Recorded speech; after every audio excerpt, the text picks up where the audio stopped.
Cabildeo presenta Informe Especial con Amalia Pando.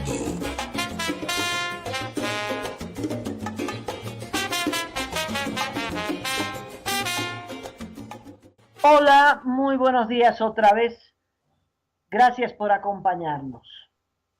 Ganó Jair Bolsonaro en el Brasil, con el mismo porcentaje que adelantaron las encuestas en el Brasil, 55%.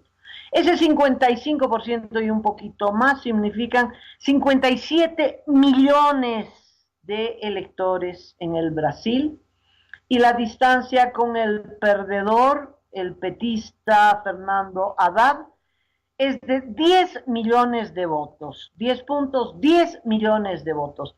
Pero ¿quién ganó en realidad? Ganó el no en ambos casos. La gente que votó por Bolsonaro votó por no al PT, y los que votaron a favor del PT en realidad votaron por el no a Bolsonaro. Esto se vio claramente en el último tramo electoral. Las encuestas así lo precisaron, la distancia entre uno y otro se fue acortando, el PT fue subiendo, no tanto porque estuvieran apoyando a Lula o el programa del PT, pero usando al PT como un instrumento para oponerse a Bolsonaro, candidato de ultraderecha, candidato que había lanzado expresiones políticamente horrorosas del discurso de los dictadores de los años 70.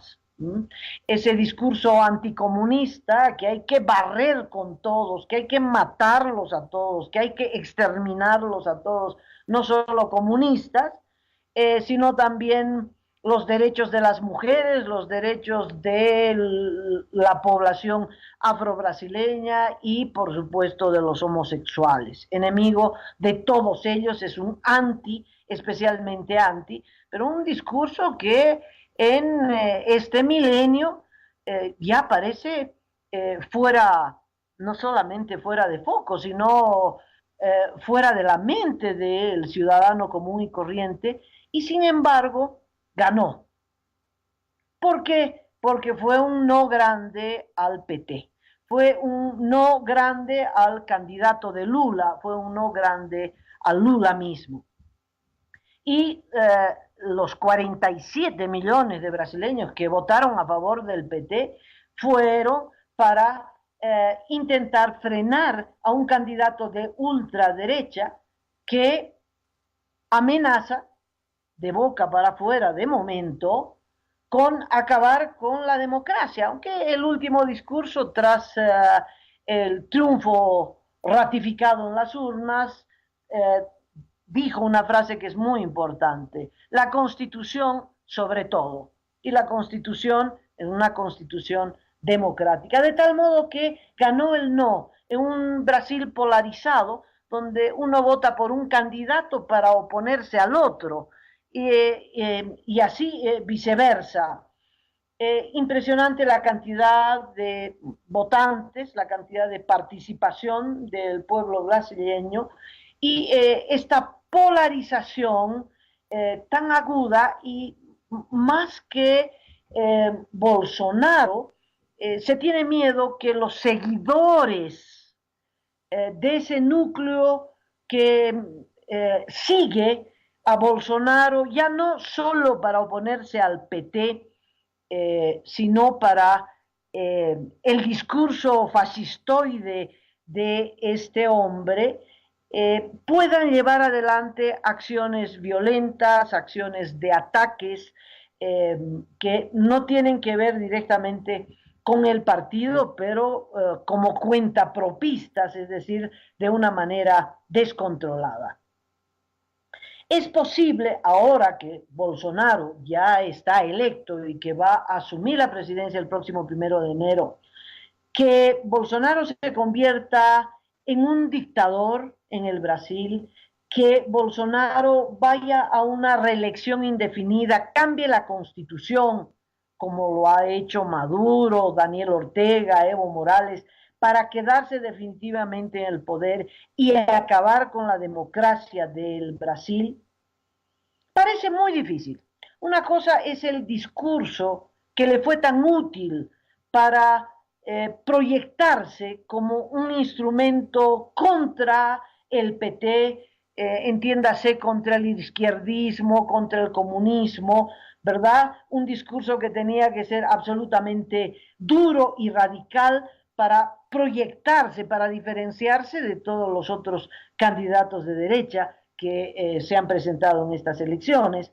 Una cosa es ese discurso y otra cosa es la posibilidad real de llevar a cabo ese programa. Eh, la posibilidad de una reelección indefinida en el Brasil es simplemente imposible. Primero porque esta discusión ya fue superada el 2009, después de 2 gobiernos de Lula. No fue el PT, sino el PSDB, el partido del actual presidente Temer, el que planteó la reelección indefinida. Y la comisión parlamentaria que estudió el tema la rechazó por unanimidad. Petistas, no petistas, todos rechazaron la posibilidad de una reelección indefinida.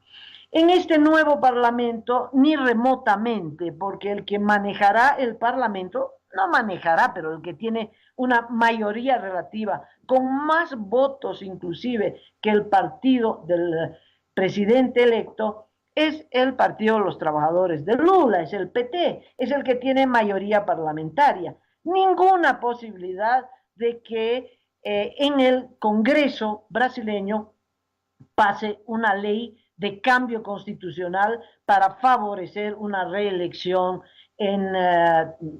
por segunda vez consecutiva. En el Brasil existe la reelección por una sola vez, y eso sería todo. Tanto es así que el perdedor Fernando Haddad, en su discurso de reconocimiento de su derrota, le dijo a Bolsonaro: nos vemos en 4 años. Y sí, porque en 4 años se discute otra vez quién va a ser el presidente del Brasil. No hay posibilidad entonces que Bolsonaro se convierta en un dictador, porque sus intenciones se verán enfrentadas a la institucionalidad de este país. ¿Qué diferencia con el nuestro? Primero, una constitución que está en vigencia, un tribunal constitucional que lo hace respetar, un parlamento donde nadie tiene dos tercios para imponer una aplanadora, y un poder judicial que no dejará pasar posibles delitos constitucionales. Bolsonaro, en el discurso de campaña electoral, amenazó con el exterminio del comunismo, con terminar con la izquierda, que para él es comunismo. Todo aquello que vislumbra en defensa de derechos humanos, defensa de los trabajadores, defensa de la igualdad de género, en fin, todo eso para él es comunismo. Es claro, él viene del ejército, de un ejército que ha ejercido la dictadura.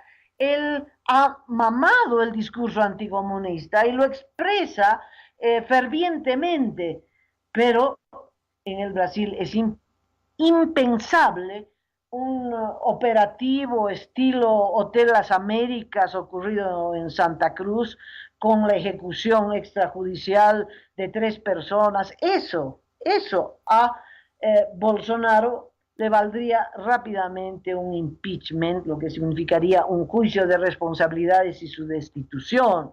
Impensable que el gobierno organice una matanza de ese tipo. De tal modo que es difícil que ejecute, ¿no?, lo dicho, el exterminio del comunismo.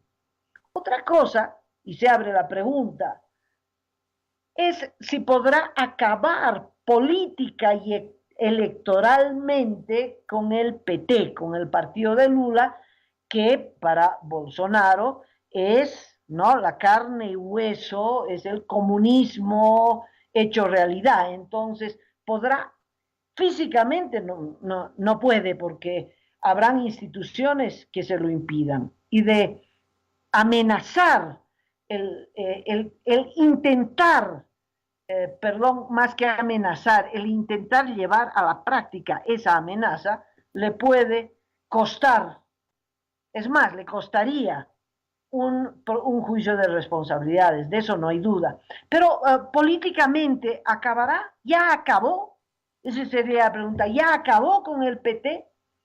Bueno, eso está por verse. Lo concreto es que el PT ha sufrido una gran derrota. Como dijo uno de los altos miembros del PT, nunca fuimos tan rechazados, porque ese es, esa es la esencia del resultado de las elecciones en el Brasil, el rechazo al PT.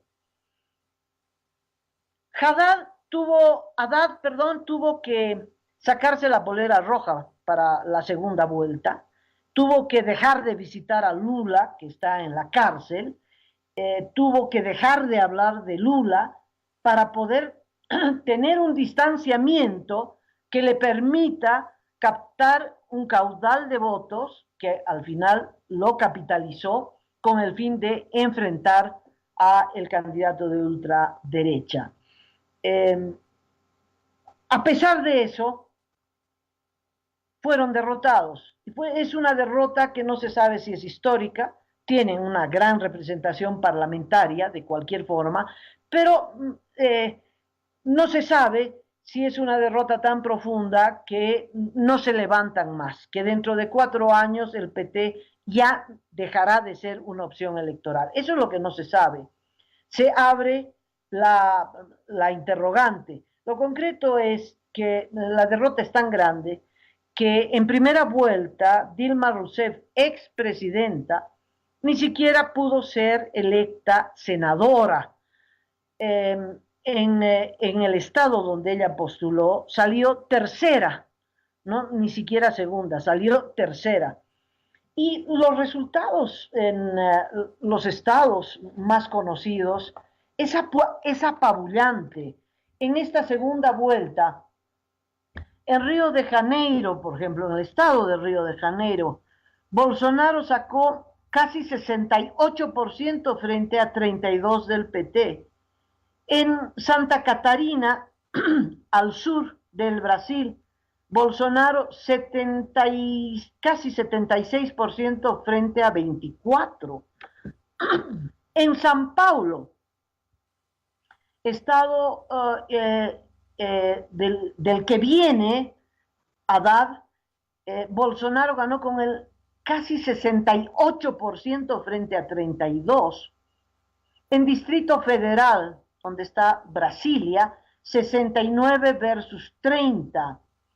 En los dos estados colindantes con Bolivia, en el Acre, 77 a favor de Bolsonaro frente a 22. En Rondonia, 72 Bolsonaro, 27 el PT. Eso es derrota. Eso es una golpiza que ha recibido el partido de Lula. Y la pregunta es ¿por qué? Y mi opinión es porque el PT fue incapaz de hacer una autocrítica, fue incapaz de decir sí, fomentamos la corrupción, sí nos corrompimos en el poder, sí trabajamos a favor de los grandes empresarios y le dimos la espalda al pueblo trabajador.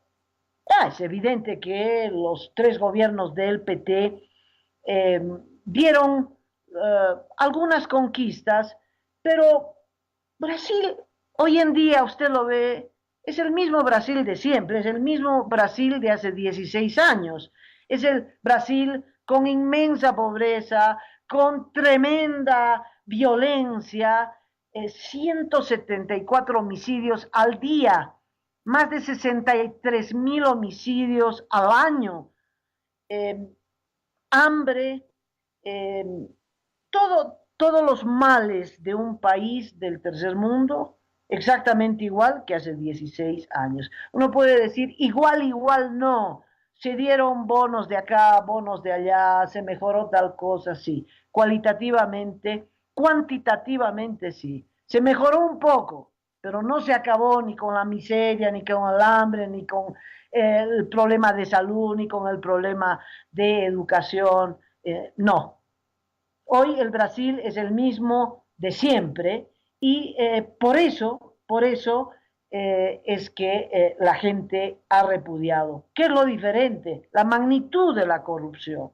Cuando estalla el Lava Jato, el PT no dice disculpas, no dice estoy gobernando o he gobernado a favor de las 40 empresas más poderosas del Brasil, he favorecido a Odebrecht, a OAS y a todas las demás con contratos en el exterior, han cobrado coimas y parte de la coima ha entrado a mi partido, les pido disculpas. No, pues, siguen diciendo que Lula está injustamente detenido, siguen diciendo que ellos no tuvieron nada que ver con la corrupción, pero la corrupción existió y se desarrolló, germinó y se desarrolló y explotó en el gobierno, en los tres gobiernos del Partido de los Trabajadores. Y la gente no les perdona y no les perdonó y votaron en contra de ellos por eso mismo, por su sectarismo, por su falta de autocrítica. Es muy bueno que Evo Morales saque las elecciones en el Brasil. Por otra parte, el PT en esta campaña electoral ha querido abanderarse de la democracia, ha querido abanderarse de los derechos humanos, etcétera, etcétera, pero al mismo tiempo no ha abierto una sola, no ha abierto la boca para decir una sola palabra de crítica contra los que destrozaron la democracia en Venezuela, en Nicaragua y en Bolivia.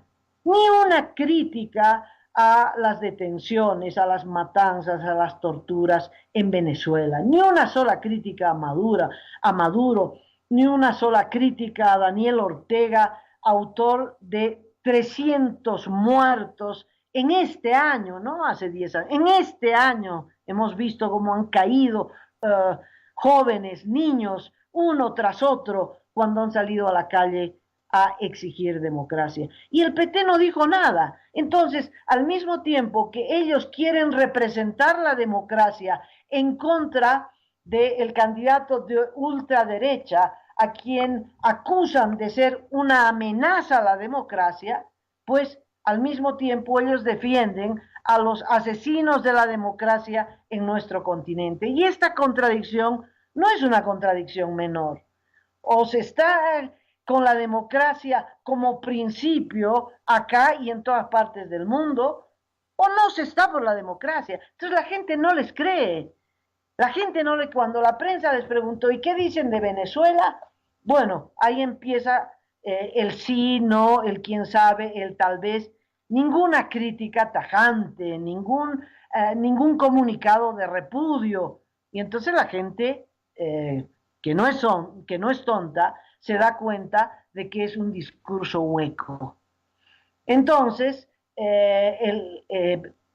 quién sabe, el PT hubiera sido más riesgo contra la democracia del Brasil, porque la corrupción puso en riesgo la democracia, mucho más que Bolsonaro, que es un bocón, que es un derechista rancio de los años 70, no es un personaje traído del pasado y que es un discurso que no va a poder ejecutar porque hay instituciones democráticas muy fuertes que no van a permitir que el poder ejecutivo se imponga sobre la Constitución.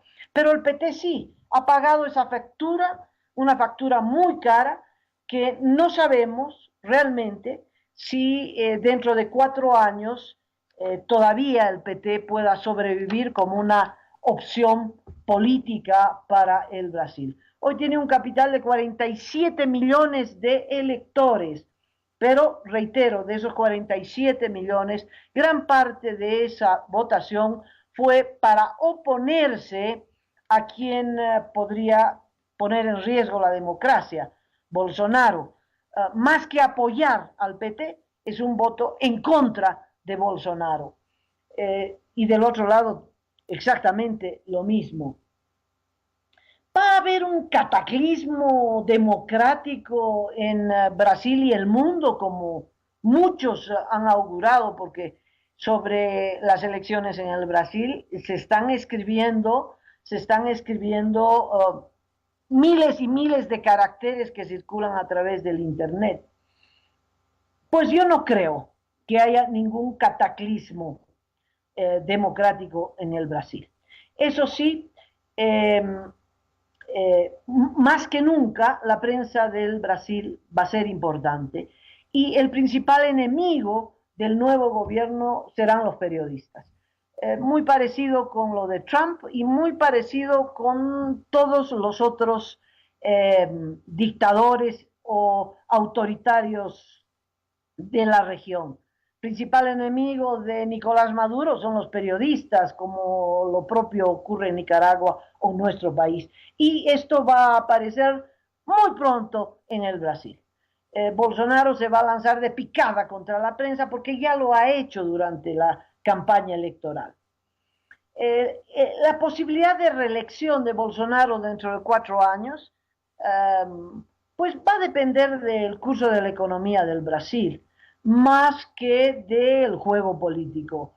La economía del Brasil ha empezado a repuntar y podría ser esa su dinámica. Si fuera así, pues se abre la posibilidad de que este hombre vaya a la reelección. Una y última, o no, pero esperemos que lo que se produzca sea una síntesis, es decir, ni los del PT, que ya están de salida y que nadie espera que vuelvan, y también de salida Bolsonaro, para que esta polarización tan dura en el Brasil se acabe y empiece un juego político también mucho más democrático, donde ya no se discutan los grandes discursos antis, porque lo que ha primado es el anti, sino que se discuta el pro. A ver, ¿qué soluciones para esto, qué soluciones para lo otro? Eso es lo que se vislumbra de acá a corto plazo. Una línea para Michel Temer. El actual presidente, no se olviden que fue vicepresidente de Dilma Rousseff, finalmente es parte de la misma comparsa repudiada en este proceso electoral. Michel Temer deja la presidencia el próximo 31 de diciembre y es muy posible que en la puerta de Planalto lo esté esperando algún fiscal porque se ha librado, gracias a la fuerza de su partido en el actual Parlamento, de 2 juicios de responsabilidades. Pero eso ya también se termina. Empieza otra gestión parlamentaria y en el nuevo Parlamento pues no habrá nadie que defienda a Michel Temer. De tal modo que es muy posible que de Planalto se vaya directamente al juzgado a responder por las acusaciones de corrupción, que son las mismas que ha tenido que enfrentar Lula, Dilma, etcétera, etcétera, que tiene que ver con la recepción de coimas. No creo que se libre. Lo están esperando. Se sabe que las causas abiertas contra el presidente Michel Temer continúan abiertas. Con este ultraderechista de Bolsonaro es con quien Evo Morales tiene que negociar un nuevo contrato del gas el próximo año. Entre las tareas económicas más importantes del próximo año está esta, tal vez la más importante. Se termina el contrato de exportación de gas al Brasil y se tiene que rediscutir un nuevo contrato. ¿Seguimos exportando o no seguimos exportando? ¿En qué cantidades y con qué precio? Bueno, Evo Morales, Bolsonaro, parece en apariencia tan distintos. Uno tiene un discurso antiimperialista, el imperialismo es causa de todos los males y Bolsonaro tiene un discurso anticomunista. Los comunistas son los causantes de todos los males del Brasil. Pero al margen del bla bla del discurso, ambos son populistas exactamente iguales, populistas que propugnan el autoritarismo. La diferencia es que Evo puede y Bolsonaro no puede. ¿De qué le estoy hablando? De los propósitos autoritarios. Veremos si Bolsonaro puede. Todo hace prever de que no puede, porque tiene una constitución sólidamente establecida. Ya le dije los factores de poder. La única forma sería a través de un golpe militar, pero los militares del Brasil que han apoyado a Bolsonaro cuando de pronto había la posibilidad de indultar a Lula, entonces ahí los militares han apoyado a otro ex camarada como Bolsonaro. Pero alguna corriente golpista no se vislumbra, ni de lejos. De tal modo que ambos populistas, ambos con discurso autoritario, cada uno con su enemigo, ambos odiadores, porque de eso se trata el populismo. Tienen que odiar a alguien, tienen que tener un enemigo al frente en torno al que alinean a la población. Eres o no eres anticomunista, eres o no antiimperialista. El que no es antiimperialista es neoliberal, es agente de la embajada americana. Bueno, el discurso de Bolsonaro es exactamente igual, ¿no? Todo aquel que no es anticomunista es sospechoso, es sospechoso. Pero ese es el bla bla. En los hechos son exactamente iguales, por lo que es muy probable que se entiendan. Ambos enemigos de la prensa, ambos tienen los mismos enemigos, al margen del discurso, al margen de subrayar que uno es antiimperialista, y eso lo pondría a Evo Morales en la izquierda, pero al otro anticomunista. Pero mire, la diferencia es que Evo Morales ha consolidado el autoritarismo. Es un autoritario consumado, es un violador reiterativo de la Constitución, es el que está acabando con la democracia boliviana. Pues tal vez eso es lo que quisiera Bolsonaro, solo que la tiene más difícil en el Brasil para llevar a la práctica esos deseos. En el caso de Bolsonaro, un día después de la segunda vuelta, son deseos. Es un autócrata en proyecto. En cambio, Evo Morales es un autócrata consumado. Esa es la diferencia de ambos. Pero son populistas que son demagogos y que lo único que les interesa, pues, es el poder en sí mismo.